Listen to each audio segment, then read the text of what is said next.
this is what the Lord is saying right now to his church, to his people. He's calling us to remember, Bazalwan. He's calling us to be aware. He's calling us to be alert.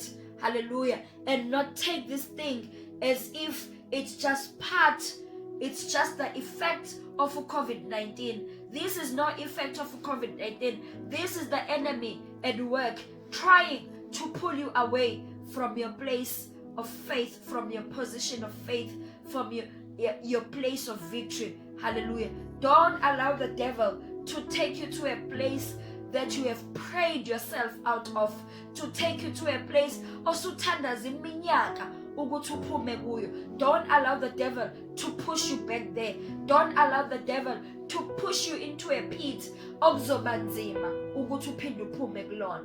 Hallelujah. You know ukuthi abanye bethu kunezinto abaqalayo abayibonayo manje ezama signs zomuntu omdala osekufanele ngabe kade afa. Rise up, khuluma, talk to someone, seek help. Let somebody pray with you. Let somebody assist and counsel you and pray with you, giving you the word of the Lord, speaking the word of the Lord upon your life, so that you can rise up again and walk in that victory that you have known before. Because ukuthi namhlanje you are feeling the way you are feeling does not mean ukuthi God is not still caring for you. It does not mean ukuthi God cannot still raise you up into your place of position, into your position of faith, into your place of victory. Alibonke igama lenkosi. Hallelujah.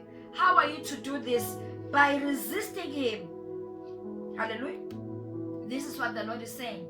By resisting him, be firm in your faith against his attack, rooted, established, immovable, knowing that the same experience of suffering are being experienced by your brothers and sisters throughout the world. Hallelujah. This is the word of the Lord, Bazalwan. This is the word God has sent me to pass to you, Bazalwan, as his children. Hallelujah. Resist the devil and the devil will flee. Hallelujah. And when the Lord is saying resist the devil, he means resist him constantly, every day. Be consistent in your resisting. Amen. If you see ukuthi namhlanje umresistile uSathane uyabuya kusasa, resist him again tomorrow. Alibonke igama lika Jesu. Hallelujah. So the Lord is saying, but resist him, be firm in your faith. Amen. Because ngeke kukusize ukuresist uSathane but not standing firm in your faith. Hallelujah.